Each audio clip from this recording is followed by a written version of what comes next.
I had Mel Underbach, and I'm no, Underbach. Oh, I go in. Okay, Underbach. Okay, is with us here. She comes to us from a UCC church in Florida. That's how we first got acquainted with one another. And so she had a program for us this morning, and she's back this afternoon to have a town hall on civil freedoms. And so I'm glad to see all of you. You know, you send out these messages, and I see several activists out there in the crowd, and you send these things out, and you never know if they reach anybody. So, so anyway, I want to say welcome. So glad you were able to include us in your schedule this time, and welcome.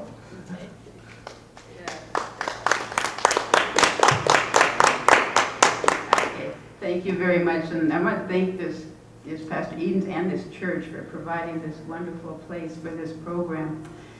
And I said I'm wearing 3 hats today because this is Torture Awareness Month. So at between services, we showed the National Religious Campaign Against Torture's video about solitary confinement. Because the United States is the leader in solitary confinement with at least 80,000 people in solitary, and many of them in long-term solitary confinement. And so Fred built this cell. This is a replica. That's pretty much actual size of a solitary confinement cell. Their average is about 6 feet by 9 feet. And when they get out for recreation, they get in a slightly larger cell. So that's the one hat that I'm wearing. And I'm also the director of the Education Committee of the National Coalition to Protect Civil Freedoms. And this is, we're concerned about civil freedoms for everybody. And I'm going to just read this quote. I know you all know this quote. Ask a question? Yep. Is this being taped so we can get Yes. it out, or video so we can get it out? Yes. Thank you. And if any pictures are fine. Also, our website, that's civilfreedoms.org, Fred and I try to film and put up everything we do. And there's a lot of videos on there, so feel free to go there and we show those to anybody. You know, they're all for public. We've got victims of some of the people you hear today are on our website. So we can, and we've also got some, Glenn Greenwald and some other people on there. So yes, I urge you to go there. Okay, let me just read this again. You've heard it before, but first they came for the socialists, and I did not speak out because I was not a socialist. Then they came for the trade unionists, and I did not speak out because I was not a trade unionist. Then they came for the Jews, and I did not speak out because I was not a Jew. Then they came for me, and there was no one left to speak for me. And as you know, that's Pastor Ziyad. And in today's world, first they came for the Muslims. We're going to talk about some of those, and they're already coming for other people. So, and I just want to, we're going to start. I'm going to run the PowerPoint. Just a kind of little history of me. I'm from Tampa, and I used to teach at the same university where Dr. Samuel Arian was a tenured professor. His son will be coming. He's going to be one of our speakers today. But that's how I learned about all this, and I knew him before he was arrested, went to the trial every day, and I just could not believe what was happening. The trial, everything was upside down, and the community was not outraged, and that was the scariest thing for me. So that's when I started talking about it, and Fred and I started traveling with the wonderful film USA versus Arian, which was shown in, it was that several years ago. So I was here. I don't remember the year though. Shown in Raleigh, wasn't it? Yeah, sure. It was shown here in Chapel Hill. Oh, okay. I was not here. I was in a different city. Okay. So that's one on that program there. It's got that movie there. So if you haven't seen it, I recommend you go see it because it's kind of the poster boy for one type of people that is getting arrested, and that's our influential people that they're trying to silence. And just go ahead and go to the preemptive prosecutions, or some prosecutions where there has not been a crime.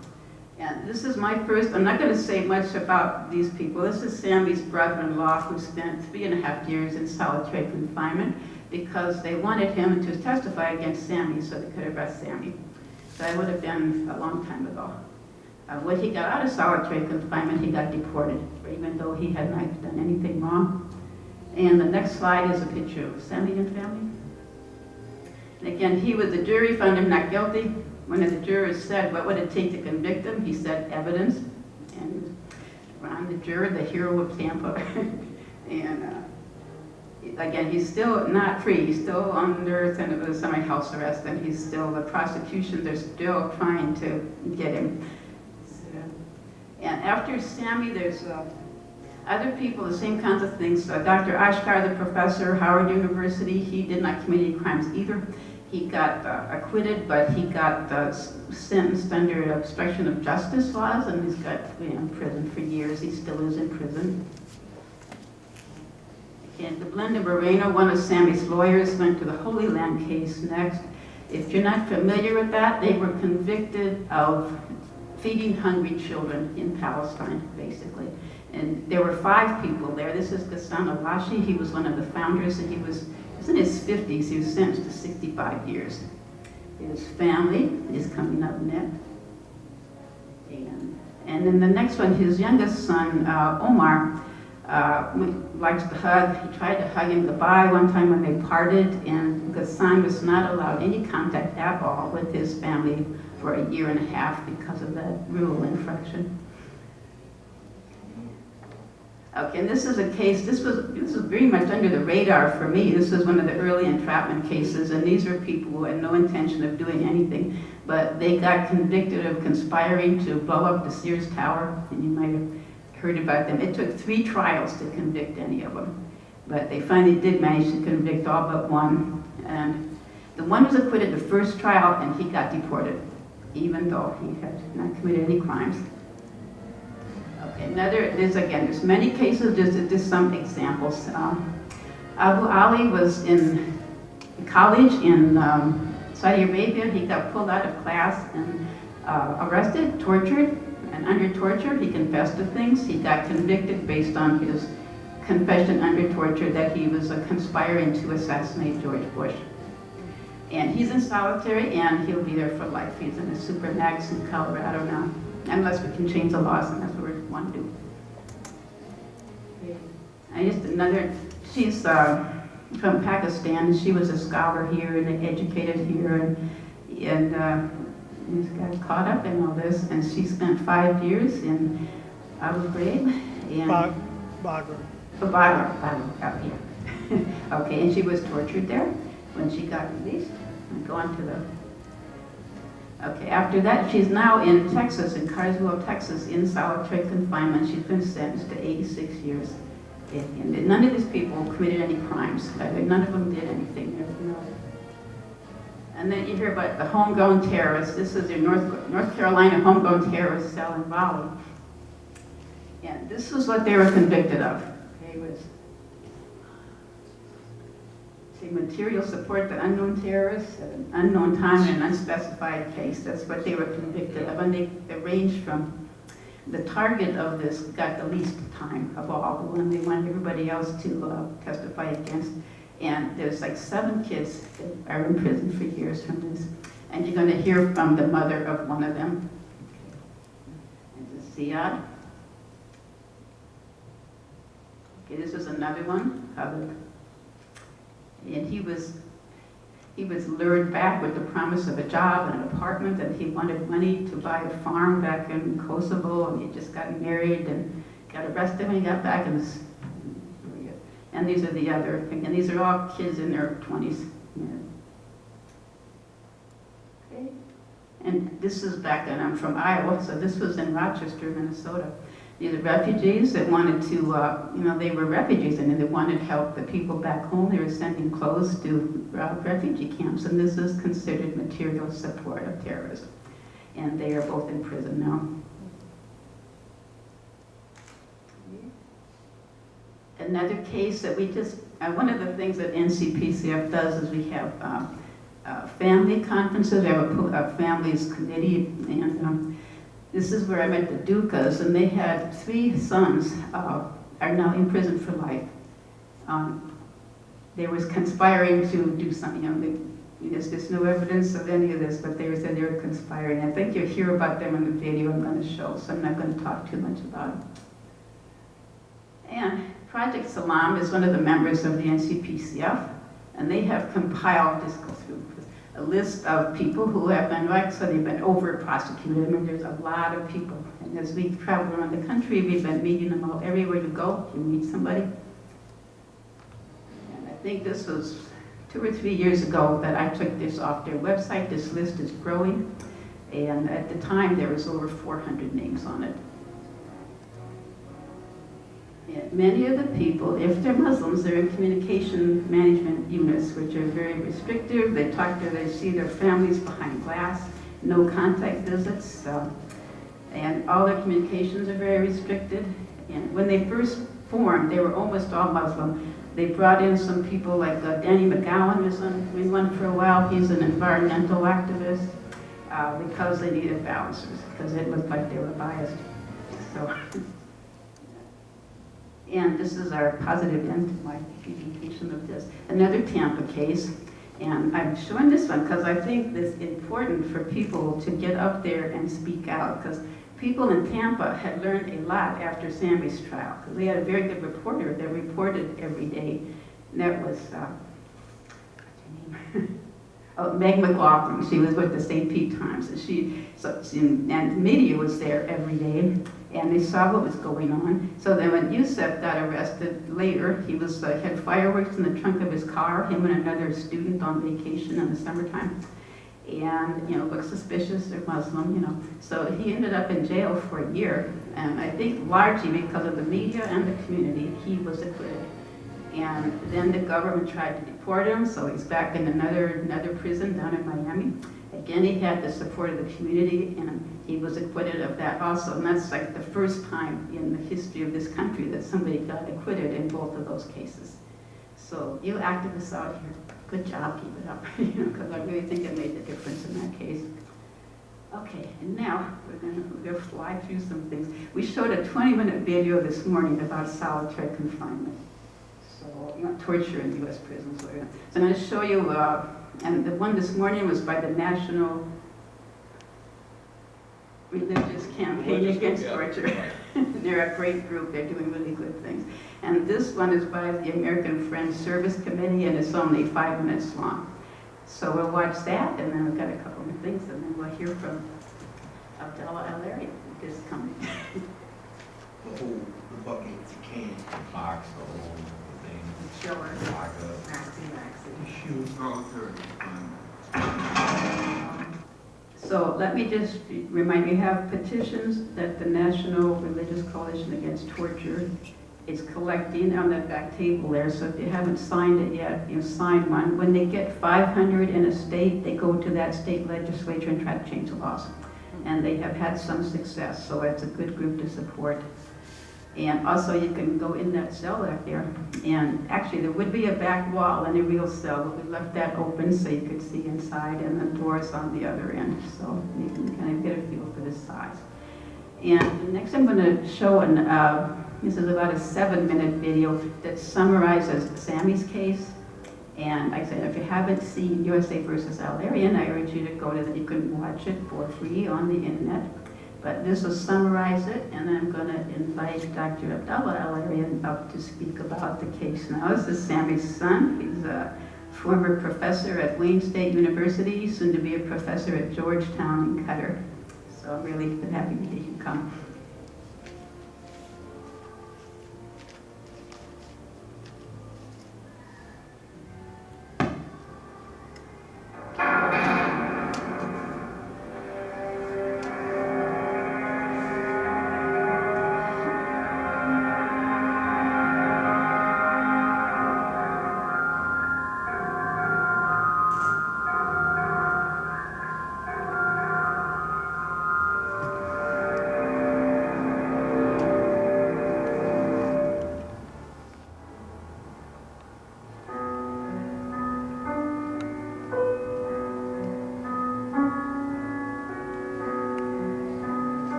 Tonight, terrorism in Tampa. After years of investigation by government agencies, the feds make their move and arrest suspended USF professor Sammy Al-Arian. in his capacity as a leader in the Palestinian Islamic Jihad. He directed the audit of all monies and property of the Palestinian Islamic Jihad throughout the world. I was the only person that was not convicted. And I was put in solitary confinement 23 hours a day, and sometimes for weeks, 24 hours a day. I wasn't allowed even to see my attorneys when she comes in. I wasn't allowed to call my families. For 6 months, I was not allowed to make a single phone call. Arrived from court this morning before 9 a.m. under heavy security for a trial that's gained national and international attention. Al-Arian's defense attorney says this case is about a basic American right, the freedom of speech. This is a First Amendment case, and that you have the right to be a member, you have a right to be a supporter, you have a right to take positions based on the violence. This is all First Amendment stuff. This is pure First Amendment stuff.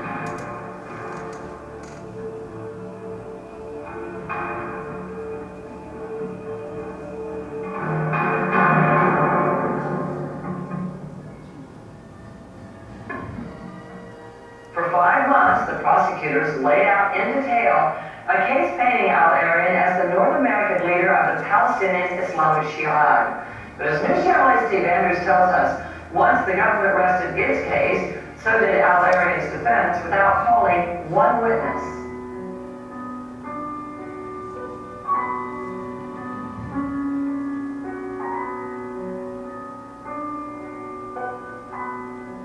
The United States of America versus Sami Amin Al-Arian. I'll read the paragraph for which we have a verdict. As to the offense of conspiracy to murder or maim persons at places outside the United States, we, the jury, find the defendant Sami Amin Al-Arian not guilty. The judge started reading 20 minutes of not guilty verdicts. It was unbelievable. There was not one guilty verdict in 51 counts for 4 of these men. That's 200 counts. They didn't have a guilty verdict.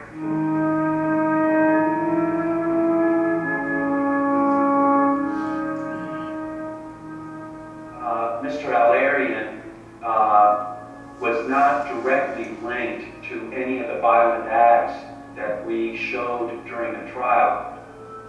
Prosecutors admitted their case lacks hard evidence linking any of the defendants to those violent acts, but they say that in a conspiracy, such evidence is not required. Why did you vote not guilty on just about every count? I didn't see the evidence. There was no evidence against these guys. Not enough. You know, a lot of it, I felt it was hearsay. Nobody was impeached for guilty verdict. Evidence.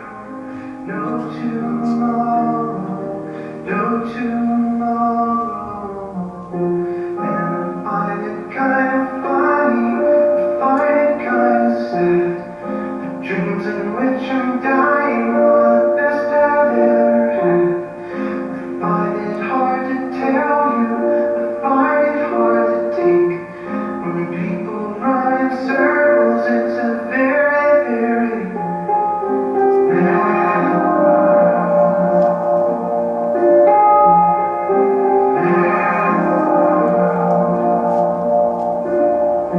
Children waiting for the day they feel good.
We were really fortunate that Abdullah happened to be here in Chapel Hill, so he's gonna kind of update you now and tell you a little bit of what it was like.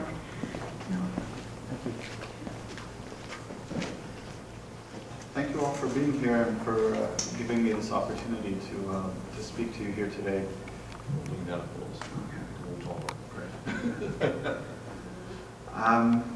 It's hard to believe that it's been 10 years since this case has begun. In fact, it was probably one of the first major national cases to kind of make global headlines right after 9/11, as we were sort of adjusting and adapting to this kind of new normal.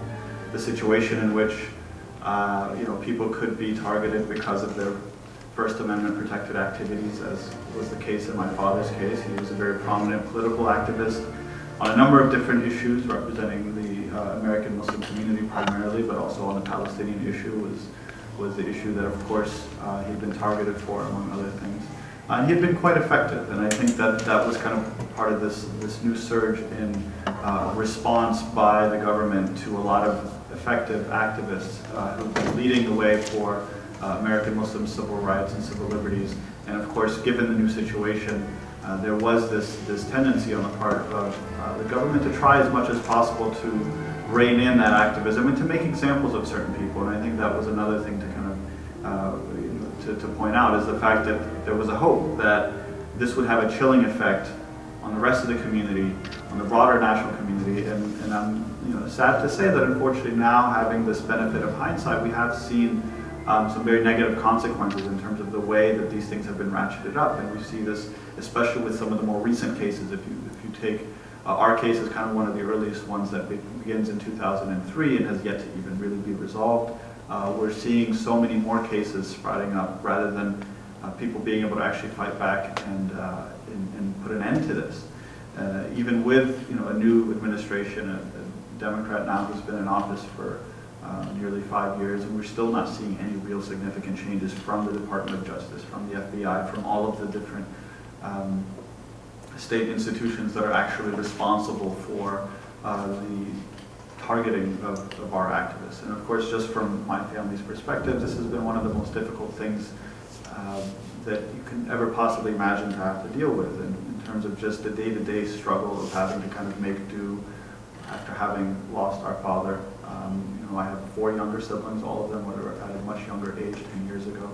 At the time that this happened, my mother was quite overwhelmed by this, and I'm sure had she been able to be here, she'd be able to share with you the daily struggles that she faced, which I think is far greater than that any of us had to deal with. Because on the one hand, she kind of had to step into the role of fulfilling my father's responsibilities, and at the same time having to kind of fight this battle in the public eye, having to deal with the backlash, having to deal with the difficulties, the isolation.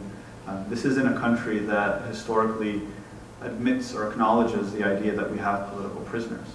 That happens in a lot of other places. We just don't think that there's a concept of people who are imprisoned wrongfully in this country, and so as a result, there's a certain stigma attached to someone who's being charged with crimes, let alone something as serious as terrorism. And as a result, what we found is that our community didn't really provide the necessary support that would have been needed, especially considering that all of them were targeted as well.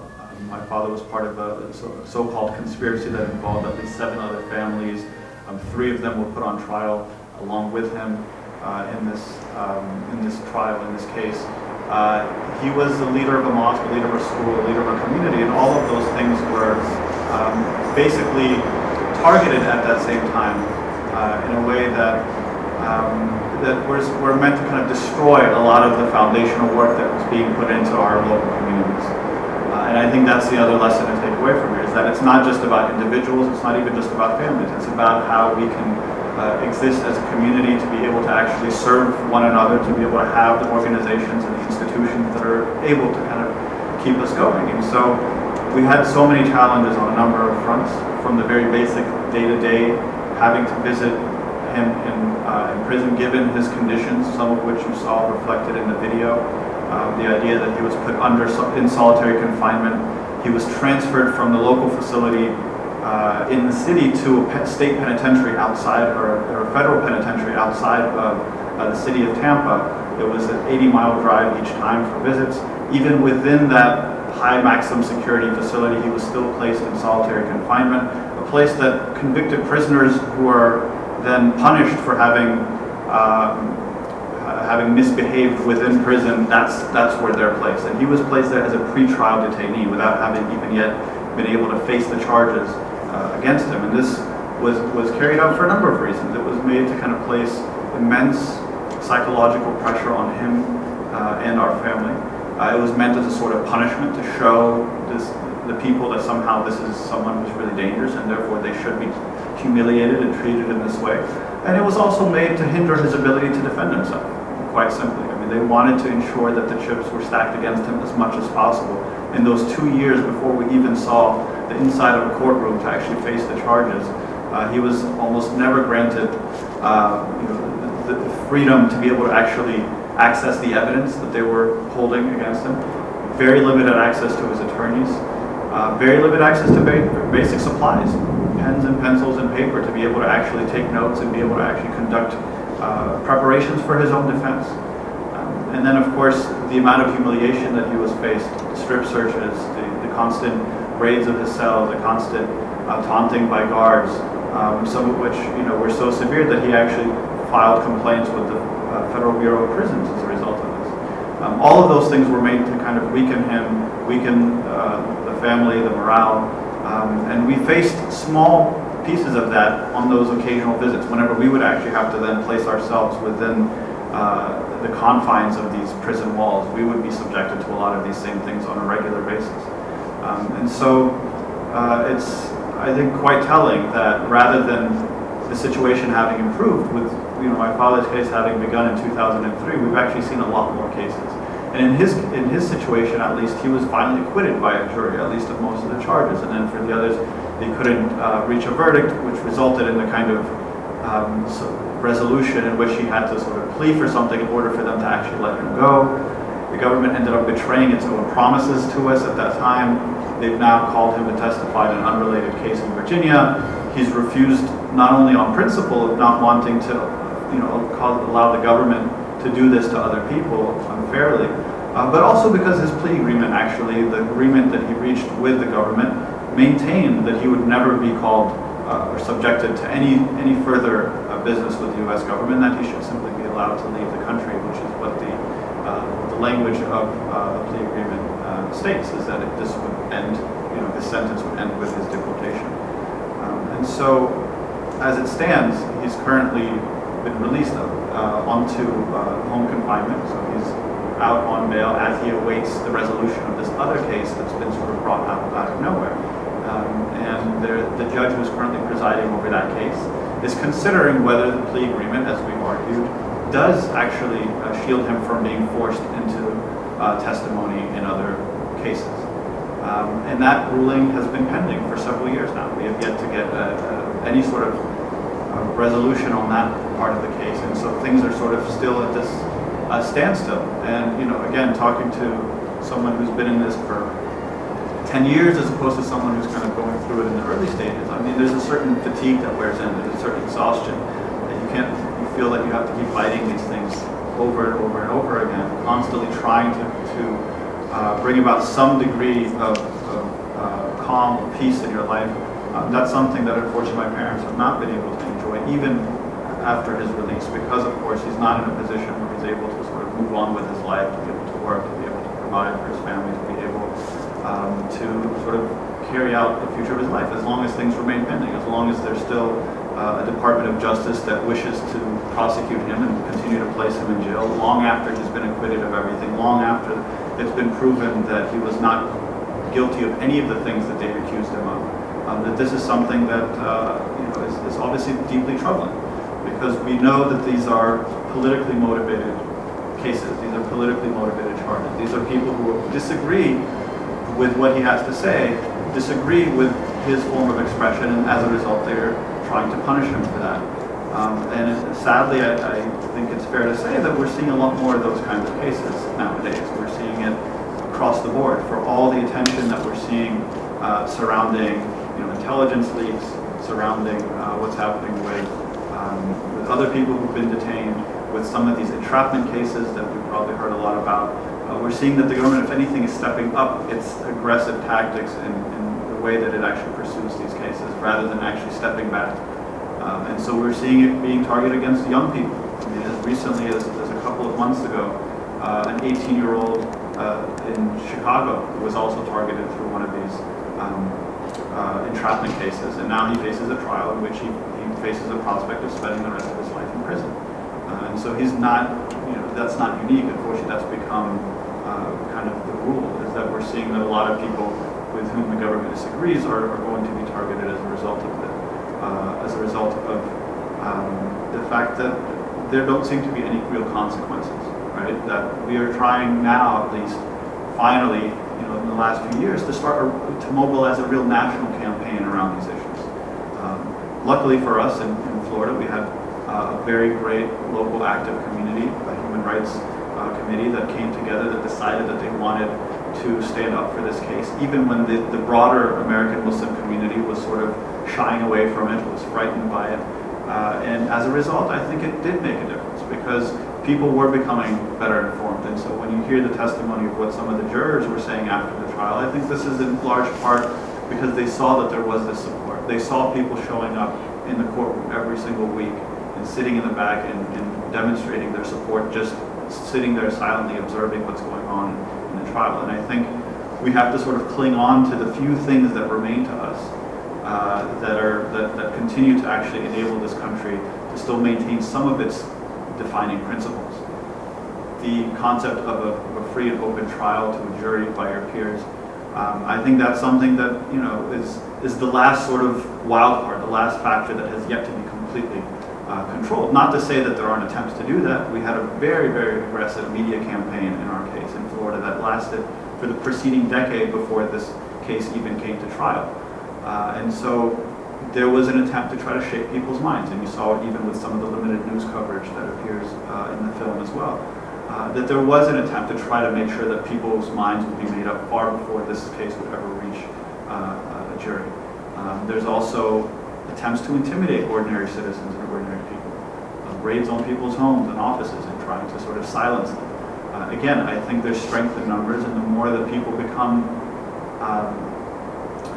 both sort of informed about what's going on and pushed and moved to action to be able to actually take these very limited steps of just kind of coming to these kinds of gatherings, learning about what's going on, in addition to actually then going off to some of these trials and just watching it for ourselves, just kind of seeing whether justice is really being carried out in these courts of laws. In our case, for instance, we had a judge who would routinely deny every single motion that the defense attorneys would put forward. And it was very clear that the judge was not operating from a position of being kind of an objective arbiter among these different sides, that he was clearly very, very much on the side of the government and gave them every benefit of the doubt, and even kind of contradicted what we consider to be basic rules of fairness in the way that a judge should conduct himself. And yet, even in spite of that, the jury was able to kind of see through the veneer of the government's case.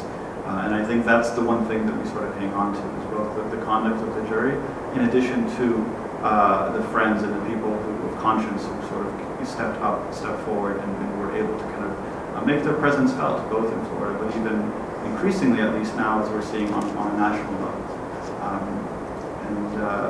Just this kind of final note, and I'll open it up to any of your questions or comments if there's something you want me to clarify. But I think it's important to provide not just the sort of general support for individual cases on a broad level, but specifically even just trying to be there for some of these families. That at the end, I think, unfortunately, when individuals are vilified in such a despicable way as we've seen in the press, it's hard to forget that these are actually people, that these are human beings that are suffering quite often. That in almost every case that we see a sort of veteran activist who's been in the country, in my father's case, he's been here for 30 or 40 years.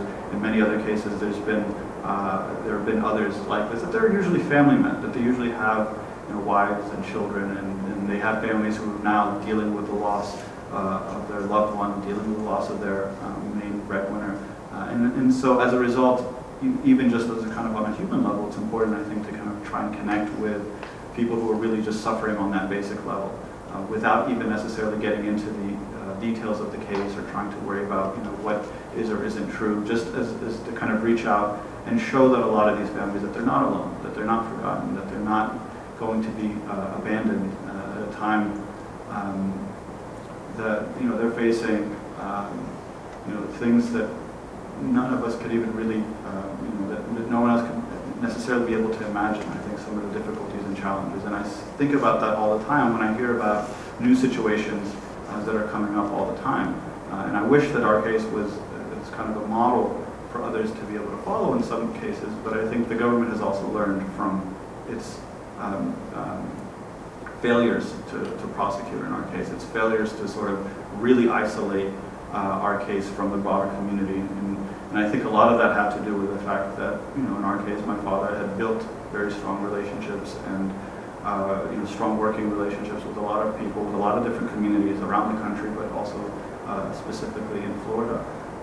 And that, I think, generated a lot of goodwill on the part of many of the people who've known him for many years, who've worked alongside him on a number of different issues. And so, unfortunately, now we're seeing a lot of cases in which these are anonymous young men. No one really knows who they are. They haven't really even had a chance to sort of develop their identities or personalities. In some cases, they're misled, they're misguided, they're entrapped, they're put in very compromising situations by a very overly aggressive government machine that's specifically trying to kind of create cases where they don't exist. And as a result, it's easy to sort of kind of forget that these that they're people and that they are also in need of the same exact kind of support that some of the more prominent individuals who suffered from this have received over the years. So thank you, and I'm happy to answer any questions that you have. Yeah. You mentioned that your father's agreement with the legal authorities was to be deported. Could you speak louder, please? Yeah, I can repeat the question. He asked that why is deportation provision within the plea agreement that was there for my father's case. In his case, because he was never naturalized as a U.S. citizen, that resulted from a number of complications. It was also another kind of politically motivated tool that the government kept in its treatment of his case over many years, even before the actual indictment and charges, that they actually refused his naturalization application, even though he's been in this country since 1975. And so as a result, they used the kind of looser immigration legal frameworks to be able to say, well, because even if he hasn't been officially convicted of anything, just by virtue of being accused of something, you can still be deported. And of course, by the time he signs the plea agreement, technically, of course, there is a conviction, even though it's one that he agrees to as part of his negotiations with the government. The reason that he didn't contest it necessarily is because I think it was quite clear, based on the posture of the government, that there was no real future for him in this country, given the way that they had treated him. And I think that's actually turned out to be true, given the way that they continued to pursue him with different other types of cases. And so as a result, he sort of resigned himself to the idea that he would have to leave ultimately. And again, it's one of those situations where sadly we're seeing more and more of, where you kind of have to leave the U.S. to actually get your freedom. That never used to be the case. People used to come here for their freedom, and now they have to find their freedom elsewhere. How does your dad spend his day? And is he located in Florida still? Well, because the case has been transferred to Virginia, that's where the current grand jury, the prosecutor, and that the new case that's been used against him is in Virginia, so he's actually based right outside of Washington, D.C., in Northern Virginia at the moment. I mean, for now, it's just really a matter of, it's a waiting game, and it can be quite frustrating. And so, it's partly just spending time with your family. We've learned to sort of enjoy having him back in our lives, even if it's within a very limited capacity. He's still under surveillance, so he has an ankle monitor. His GPS, his whereabouts have to be known at all times. There are officials that have to come in and check on him repeatedly. He's at least initially, his conditions were such that he could only leave with very special permission for doctor's visits and things along those lines. But beyond that, I mean, it's mostly just kind of staying at home, reading, writing, watching the news and sort of following everything that's going on both here and internationally, and just kind of staying up to date with things in a way that he was quite isolated during his time in prison, in which he was cut off from the entire world. He had almost no sense of what was going on for over 5 years. Is he able to use a computer? Yes. Yeah, there are no restrictions on that. Yeah, he can communicate with people, and he receives visitors, and there have been a lot of people who've come and sort of paid their respects and been able to at least visit with him, which is much nicer because, and at one point actually, he was even when he was in prison, he was actually stationed here at Butner for a short period of time when he was on his hunger strike in protest of what the government was doing with the Virginia case. His situation had deteriorated so much that they actually relocated him to the prison hospital at Butner. And so at that point also we tried to kind of get some of our friends locally to be able to go and visit him, and there were all kinds of restrictions. And so it's nice that at least now visitation is not as limited and restricted as it was back when he was behind bars. Yeah, I think you had a question. A comment and then a question. First of all, I want to thank you and your family, and of course your father, for their courage and endurance, and also putting a very special light on this whole subject. And I noticed the people who are endorsing the campaign, because as you pointed out, it's your father and how his case helps us really see the issue, but it's a much broader conversation around U.S. Political prisoner status and the use of solitary confinement. So in addition to the petition, and I also have to say many of us are involved in campaigns, and we can get flooded with the kind of campaigns we have to challenge our government on, but it's really important to bring back some REM into the conversation.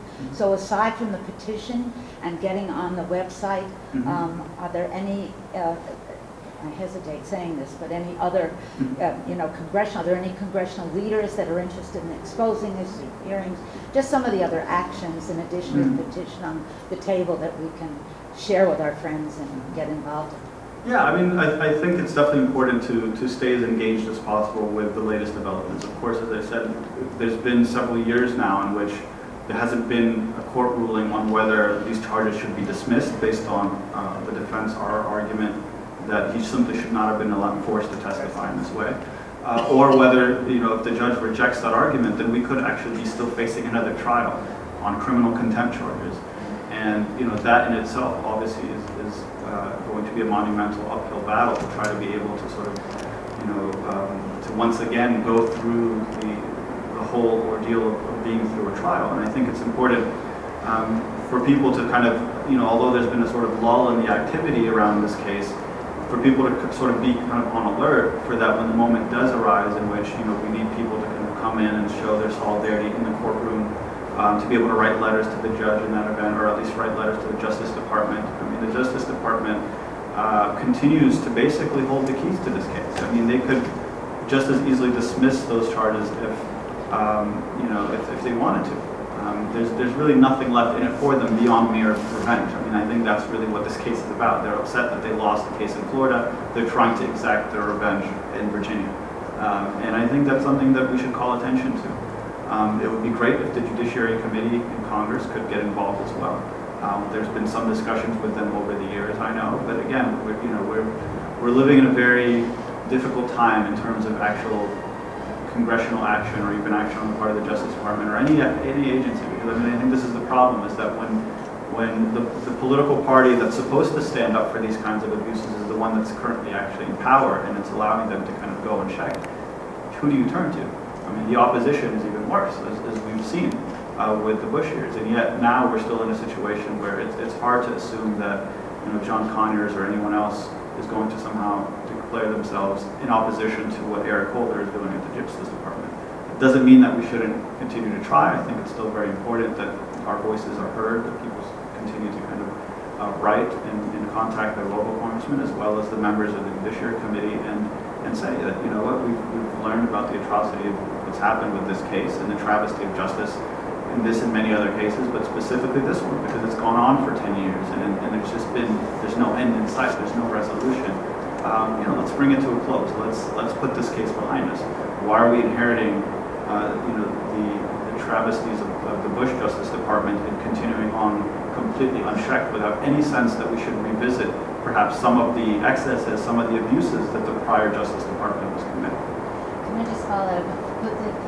Is it on the websites, a media strategy, social media, Facebook, sample letters, or people in Virginia, for example?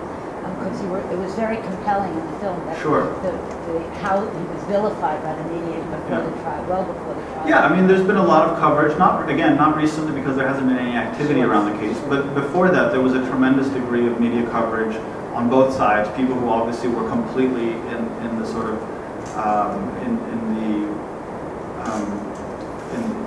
sympathetic to what the government was saying, but also perhaps even being pushed by the government to kind of put forward the vilification of my father in this case. And then of course you've had some other journalists who've tried to sort of go beyond the dominant narrative and try to see what's really going on, and there's been some good coverage there. And yes, there's been previous congressional actions and campaigns, and all of that is available on the website. The trial in Florida when he was found not guilty. Is that when they came up with new charges? Yes, exactly. There was an interesting decision because the Florida local prosecutors had actually decided to recommend that he not serve any additional time. And in fact, we were preparing for the fact that after the plea agreement was signed, that he would be actually allowed to leave within 2 or 3 weeks. We were already making all the arrangements, everything was being set. And then the judge came down on the day of the sentencing, and he went even beyond what the prosecution had asked for, and he tacked on an extra 11-month sentence. And he had a really despicable diatribe that he sort of launched into all kinds of allegations, started repeating things that were completely unfounded, completely rejected by the jury, and basically said, if the jury's not going to convict you, I will, and ended up adding those extra 11 months. Now at the time, it was a really, really difficult thing to take. That was one of the lowest moments that we had to endure during that entire time period. But what we didn't realize is that those 11 months was what the government needed to try to cook up the case in Virginia.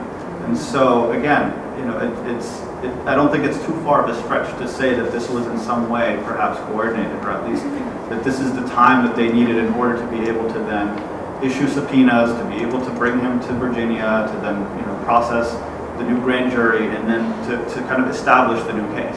Had that 11 months never been added, none of this would have happened. And so this is obviously the fault of the judge, who even exceeded what the government, or at least what the Florida prosecutors had even been calling for.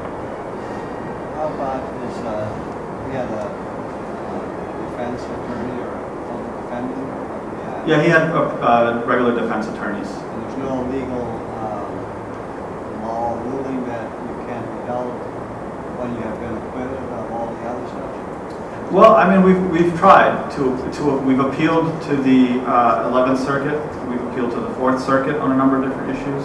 Our appeal eventually made its way to the Supreme Court. I mean, none of these things have ever been accepted, unfortunately. We've tried on a number of different legal grounds, and we had some very particularly strong legal grounds.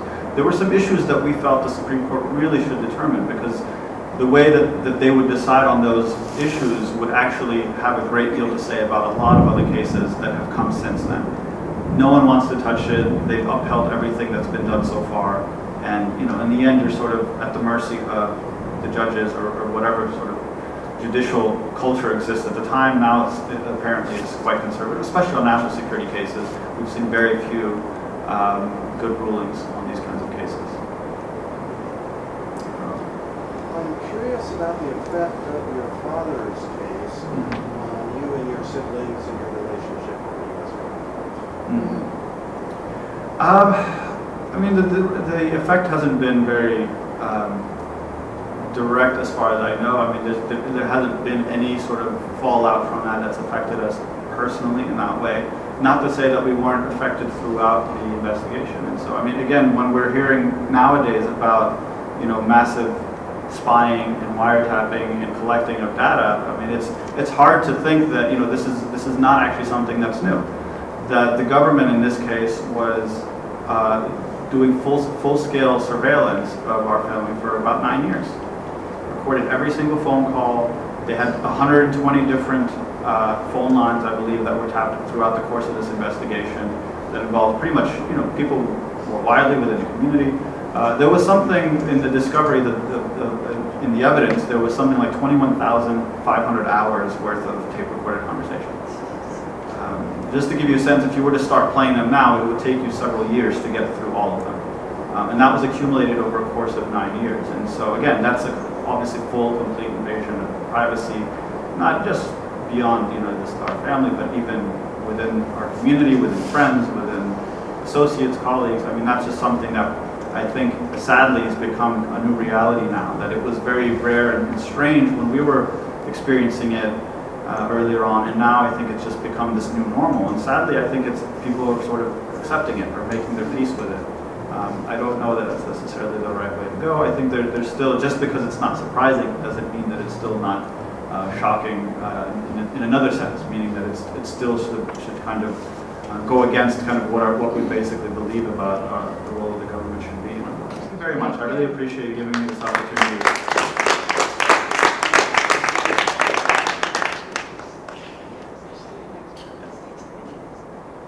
Thank you very much, Abdallah. That was, again, I say Sammy's case represents what, to me, it seems like there's two cases. Sammy's case is like the influential, pillars of the community that they want to silence. And then you have your homegrown terrorists, as they say. And if you haven't read Trevor Aronson's book, Terror Factory, you ought to, because he's had the 500 cases that the government says they have successfully convicted terrorists. Trevor researched them all. He said of those 500, maybe 5 could actually be considered terrorism. So we're going to show another video called Entrapped by Democracy Now! And it is about these other kinds of cases. And following that, Laila Yaghi is here from Raleigh. And her son is one of the Raleigh 7 who was convicted of maybe he's going to do something at an unspecified time in an unspecified place and help some unspecified people. So we'll hear from her afterwards, and that'll be it.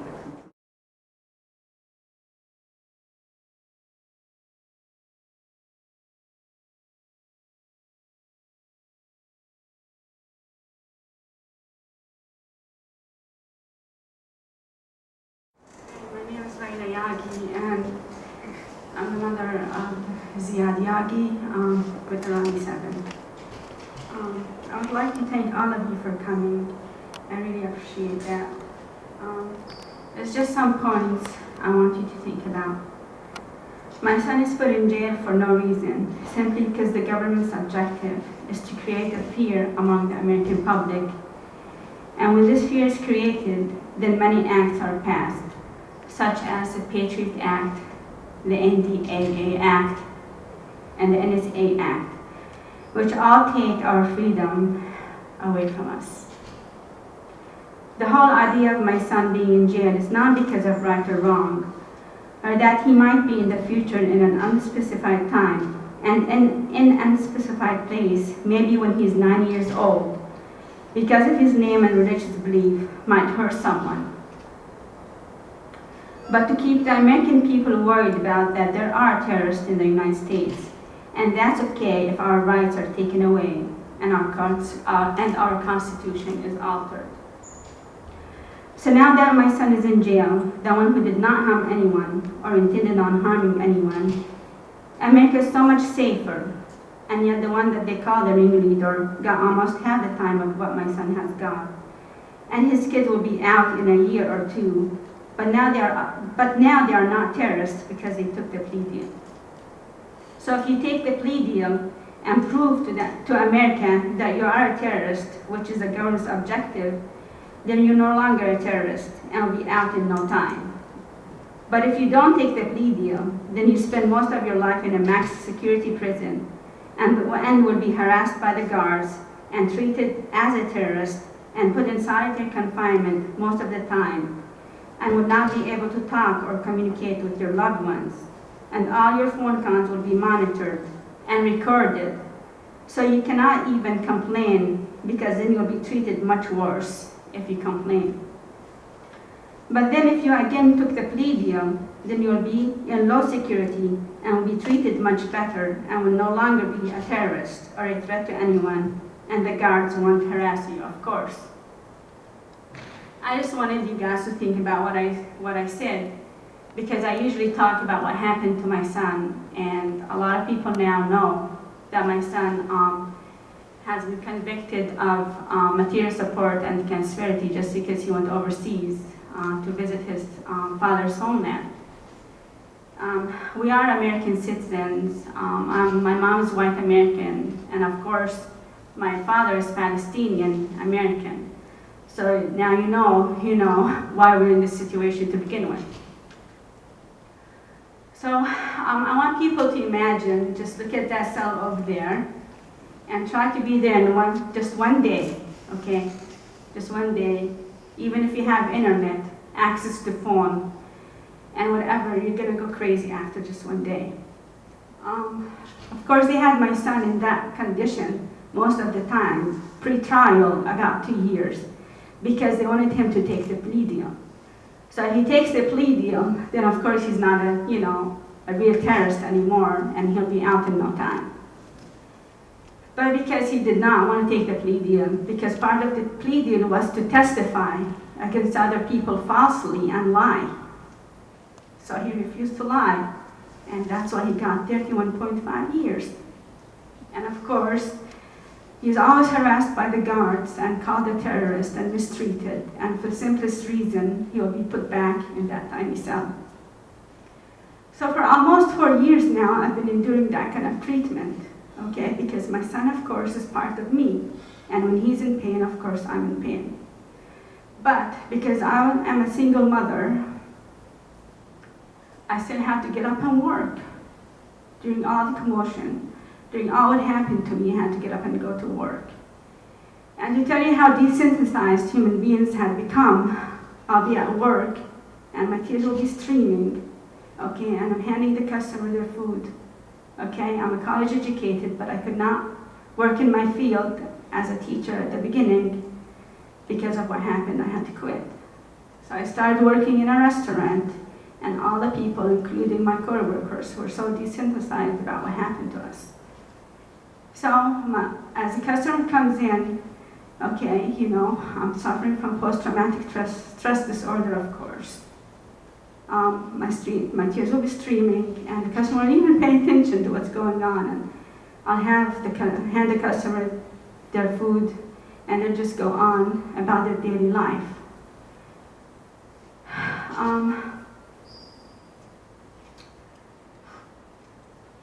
One of the times that my son was in jail, pre-trial, his ankle was hurting him, and he did ask for medical help, and they gave him such a hard time because of that. And as if he was an animal put in jail, even animals are treated better than we are treated. Sometimes it's very hard for me to talk about it. Sometimes I'm very strong, but I go back and forth, and sometimes I get weak.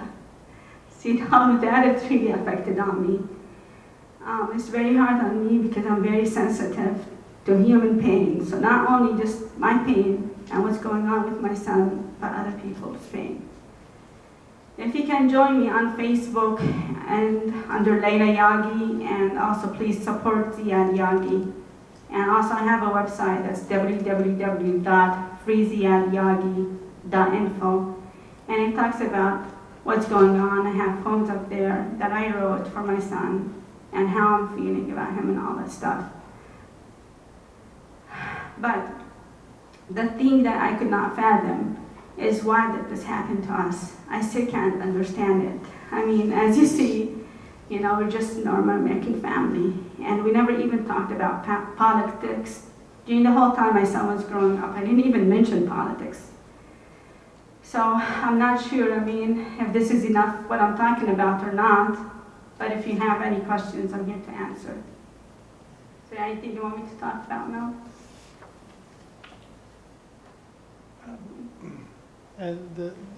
During the trial, you had a public defender? Yes, the public defender, of course, was basically useless, and the whole thing was so biased. The judge was totally on the government's side, and every motion, just like Sammy Ariane's case, was denied. And they brought in material that had nothing to do with my son. They brought in people dressed in black, who were doing explosives and suicide bombing and all that stuff, just to scare the jury and intimidate them.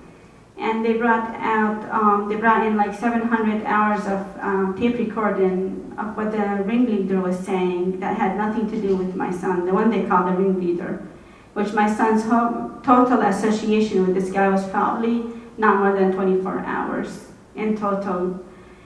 So they scared the jury, and they kept putting up my son's picture. Every time they put on something bad that's going on, they would say, United States versus Yaghi.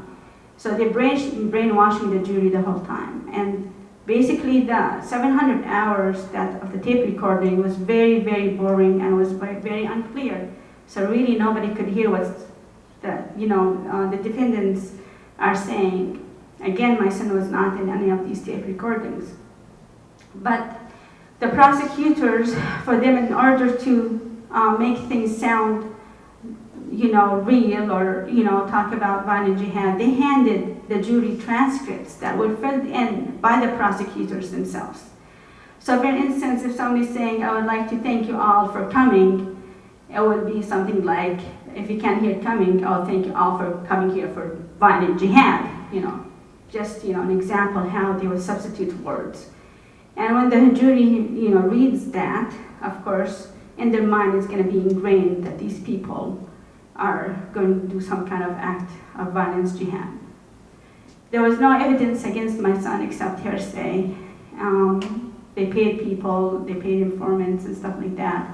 And still, on top of all of that, there was no tape recording on my son whatsoever, because my son was only 19 years old when he went overseas.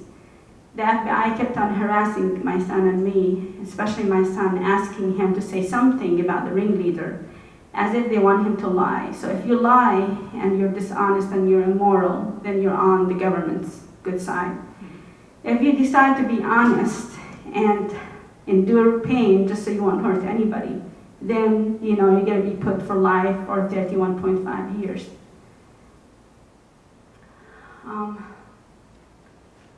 I'm so sorry. Is he in solitary confinement now? Yeah, he's in solitary confinement now. Anything would be that aggravates them if somebody from another jail or prison says hi to my son, and somebody else says so-and-so tells you hi. So then that's you're defying, or you're not going by their code, so they put you in solitary confinement. I think one of the reasons, honestly, I believe highly that he's in solitary confinement because I post a lot of stuff on Facebook. I'm against all of the stuff that's going on. I'm against Guantanamo, what's happening over there. I read about that. I even met one of the guards in person. I forgot his name, Lee something, I think. He said that a lot of these people in Guantanamo were just picked up off of the street, similar to what happened in slavery time when they were trading for money. So, they trade a terrorist for money and say, hey, this is a terrorist, just give me money, and then that person will be put in jail. And now they're suffering in Guantanamo. So as you see, this is how they say that this is a terrorist. So most of us, or I would say all of us, are just normal people, but for some reason they're using us as guinea pigs to keep on introducing more laws so they can take our freedom away from us, and also that gives them the right to go and attack other countries and take their resources, and on and on and on. And how often are you able to visit them? Of course, because my resources are limited, it's very hard. And one of the times I went there, usually I drive down there, but one of the times I went over there, I flew. And it was the first time to see him after a while. They denied me the visit because they said the whole jail is in lockdown. So I live in Raleigh, he lives in Florida, and I had to take time off of work to visit him. So I had to go back empty-handed without seeing my son. And of course, he's not doing good. He can't complain because everything is recorded, and then if he complains, he will be tortured more and mistreated more.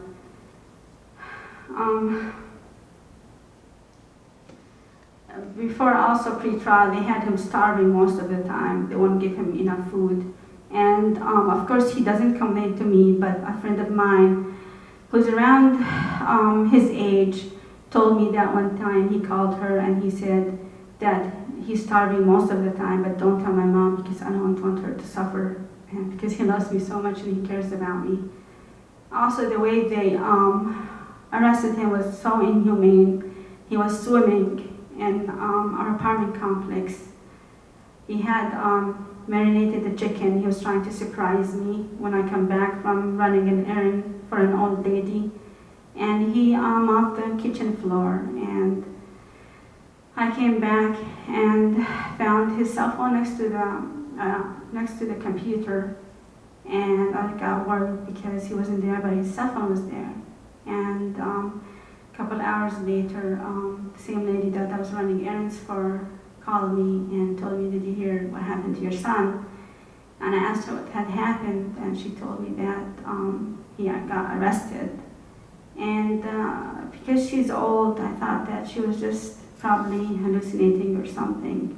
And she told me, if you don't believe me, ask his co-defendant's father. So I called him, and he said yes, and he was in tears. And I hung up the phone, and I started screaming and crying, and I cried myself to sleep all night long. And then I think it was the next day or the day after, the FBI comes to hand me my son's keys and his belongings, his swimming shorts.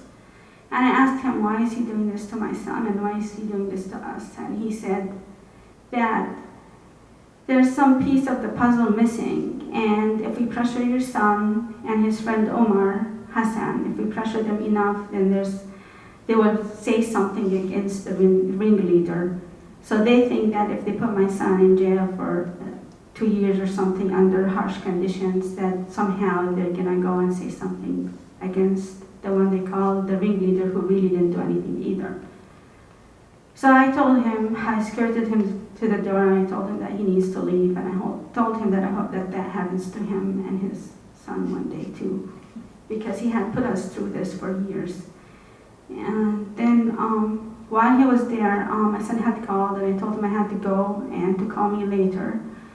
And he got nervous, so he calls the lady of the apartment complex, who was also a friend of us. And he told her, please go check on my mom and see if she's okay. And she said, she'll be okay. And he said, no, I'm so worried about my mom that they might arrest her. And she goes, why would they arrest your mom? She didn't do anything. He said, well, I didn't do anything, and look where I'm at. So she comes in tears, and she's like, are you okay? And I said, yes. And she said, your son had called me, and he's really worried about you. So this has been our life now for 4 years, struggling and crying ourselves to sleep and worried to death about my son, and on and on. And we're trying to figure out, till this day, why is this happening to Muslim people? We don't even understand why. Maybe you guys can tell me the answer. Any questions? With all of these things you've brought to us today, what would you most like us to do? What actions to take? Well, I'd like you to sign up for the NCPCF newsletter. I think the most important thing to do is to tell people, learn as much as you can about it and tell everybody, because a lot of people don't understand what's happening. They don't see what's going on. They think there's really are terrorists that are being arrested, and it's just not true. So the newsletter is really good, and join. And this kind of, their actions. Oh, okay. I want to say also thank you for your witness, Ms. Yaghi. That's very powerful, and I know it's very difficult to, keep telling the story over and over again. So thank you. You're welcome. Thank you. Thank you. Anyway, keep on top of what's happening, and if the NCPCF newsletter, sometimes we'll have actions, so it's a very good compilation of things that are happening to our civil liberties, articles that are coming out. And they also have the actions about what to do on occasion. But I think the most important thing is to tell people about it.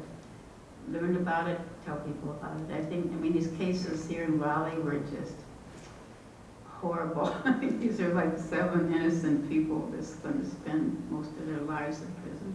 And this is happening all over the country, and people don't realize it. So. And then they moved him to Florida? They kept moving him around and around and around because people started like writing him, and yeah, we got some kind of support. So the government didn't like the support that I was getting from people, so they would move him. He was the most one who was moved from all his co-defendants.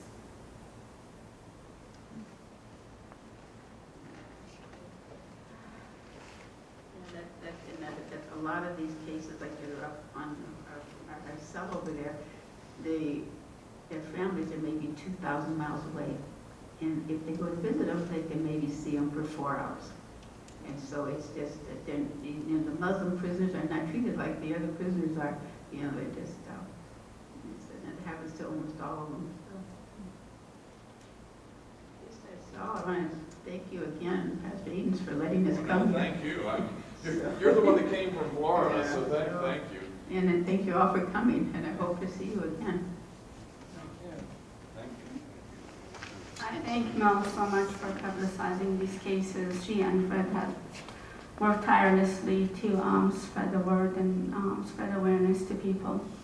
Also, if you guys are curious about my name and my son's name and the websites,